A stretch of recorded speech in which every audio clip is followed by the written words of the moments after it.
Bitcoin hits $50,000 for first time in 4 weeks. Bitcoin, the world's largest cryptocurrency by market value, rose to above the 50,000 mark, $50,000 mark for the first time in 4 weeks on Tuesday, adding to a series of gains since the start of October. So, all indications that, from my understanding, is that October is the month. October is the month that all the cryptocurrencies will rise up and be up. I mean, I know Dogecoin has going. It's going to get to the moon one of these days. But I think the main reason Bitcoin went down apparently for a little while there was I forget which country it was, Ecuador. One of the Latin American countries took on it as a legal tender in its country, and they gave 30 Bitcoin or $30 worth of Bitcoin to anyone who signed up for I guess a bank account to hold like a crypto wallet to hold their Bitcoin, which is awesome. But it took a hit, and so there's it definitely is a volatile asset that goes up and down. But at the end of the day, the way I see Bitcoin is I see it as the gold. There's only so much Bitcoin to go around. It very much will run out. We will quote unquote run out at some point. There will not be any more that's mined. So it's a limited resource. And that's actually, I mean, that's a good, in some ways, that's a good thing, right? It enables you to set a benchmark for which you can hold other cryptocurrencies too. Now, there's a whole thing in the weeds that I could get into, talk about like the Lightning channel and all that. But and if you want to know what the Lightning channel is, it's basically like the equivalent of if Bitcoin was gold, the dollar would be the equal to that gold, and that's how you trade in the dollar because you can quickly like move dollars back and forth. Not gold. It's heavy. There's a lot of problems with moving gold back and forth.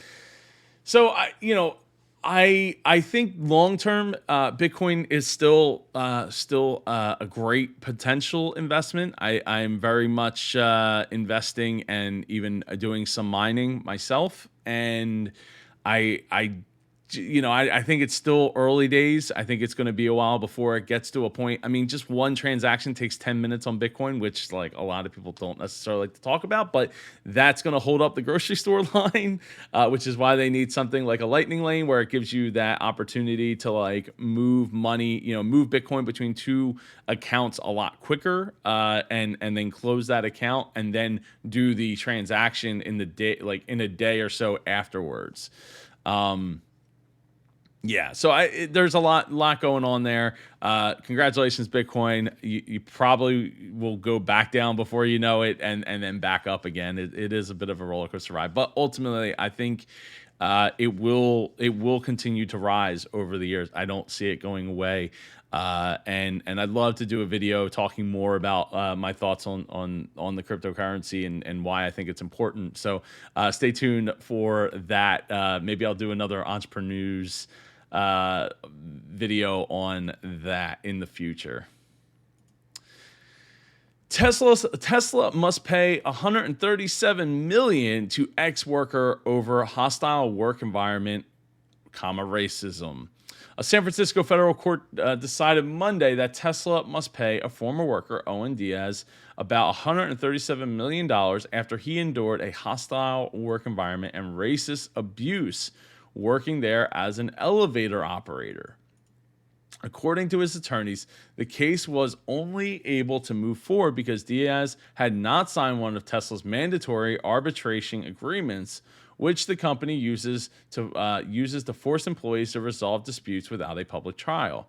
A shareholder activist, Nia Impact Capital, has asked Tesla's board to study the effects of mandatory arbitration agreements on the company, voicing concern that they enable harassment and other problems.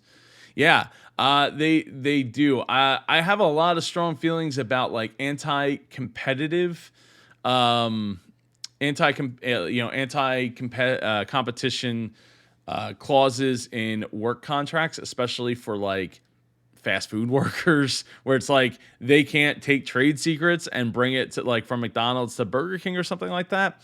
That kind of stuff is absolutely ridiculous. The boots on the ground workers are not the ones that are going to have that kind of access to secrets, and can really damage their ability to move from a bad environment, maybe not abusive or racist, but just a bad environment, work environment in general, bad culture in general, and move on to another company. Like we saw with those, was it Burger King, where they put up the sign, so like, sorry, we can't help you, we all quit, and everybody left all at once. So this is not a good look, and I think bringing to light Tesla's mandatory arbitration agreement is not good. Well, I think it's good for people to know about it, but I think that them having that absolutely is doing more harm than good. I think if I was a high level person, or even, well, maybe even any person really coming to work there, and I was like, well, I am unable to potentially go and solve a problem, in the court with the court system, because of abuse or negligence or safety concerns. I would probably be very off put by this idea that, oh, we have to go to an arbitrator to fix this because it'll work in Tesla's favor. It's another ding against Tesla, and especially in a market where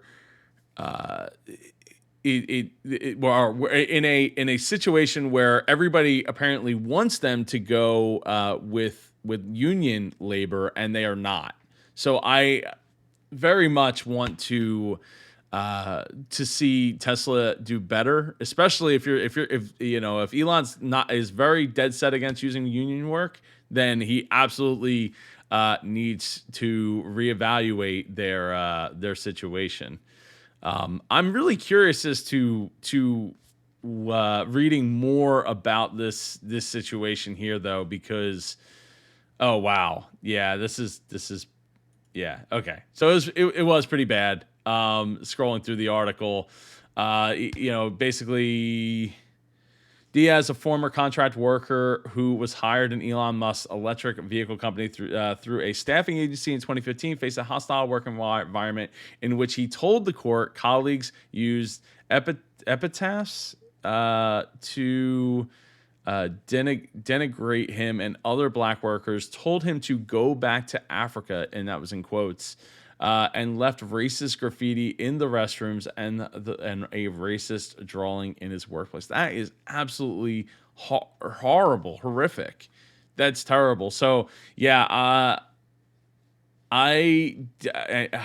that is horrible. So yeah, they got to do better. And it's not just Tesla. They all these companies, all these major companies raking in, millions to billions of dollars, hundreds of millions to billions of dollars, need to do a better job of making sure that they're creating a safe work environment for their employees, their team members, and their contractors.